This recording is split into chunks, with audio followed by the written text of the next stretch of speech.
ubuyobozi bw'impuzamashyirahamwe y'umupira w'amaguru mu karere ka Afurika y'Iburasirazuba no hagati Sekafa bwasabye imbabazi APR yahawe amakuru nabi ntihabwa imidari yayo nk'uko byari biteganyijwe. Ni kuri uyu wa mbere ku itariki 15 Nzeri 2025 nibwo APR yegukanye umwanya wa gatatu mu irushanwa rya Sekafa Kagame Cup nyuma yo gutsinda KMC igitego kimwe ku busa.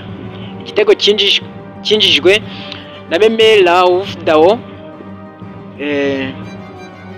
Nyuma yo gutsinda uyu mukino APR yahawe amakuru ko iza gutegereza ijoro ryo gusangira ku meza kw'abayobozi n'amakipe yitwaye neza muri iri rushanwa, akaba ari bwihabwa imidari y'umuringa yari yegukanye.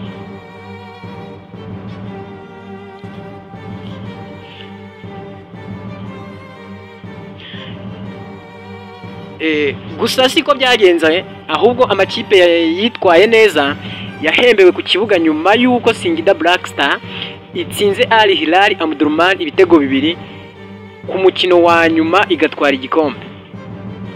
Mu ijoro ryo gutanga ibindi bihembo by'iri rushanwa harimo icy'umunya Burkina Faso ukina mu kibuga hagati bita Meme Dao watowe nk'umukinnyi mwiza.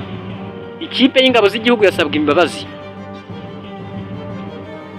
Imbabazi zagaragajwe n'umuyobozi mukuru ushinzwe iyamamaza bikorwa mu itangazamakuru muri Sekafa, akaba yitwa Andrew Oryada.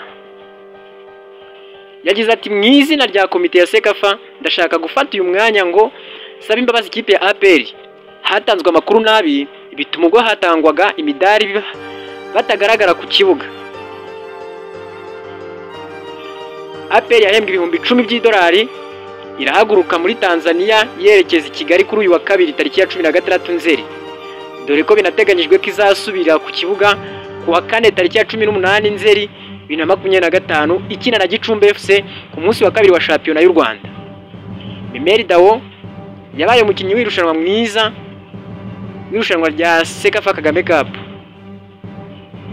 Abakinnyi ba APR bitabiriye ibirori byo gusangira ku meza ko bitwaye neza muri Sekafa Kagame Cup.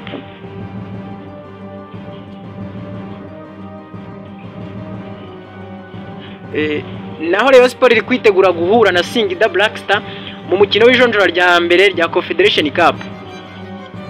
Namwe mu makipe yitwaye neza mu bihugu byayo mu mwaka wa 2024-2025. Ni umukino uteganyijwe kuba wa gatandatu tariki 20 z'ukwezi kwa 9 ukazabera kuri Kigali Pele Stadium.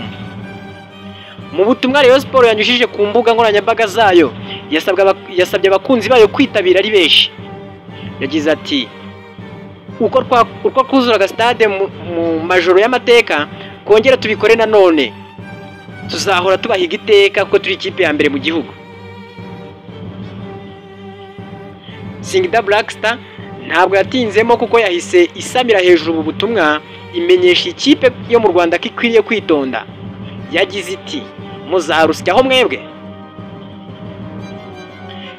Guterana amagambo ntabwo byarangiriye aho kuko Rayon Sport yasubije ikipe muri Tanzania iti ubushobozi n'imbaraga n'amateka n'abafana byose muri benshi, ariko twebwe turi beza kubarenza mu bintu byose, ntago mwakandiraho. Iyi gikundiro nizakina umukino ubanza w'ijonjora ry'ibanze, naho umukino wo kwishyura ukazabera muri Tanzania ku itariki 27 z'uku kwezi kwa 9 2025. Shatse kuvuga ko Rayon Sport ari izabanza kwakira Singida Black Star.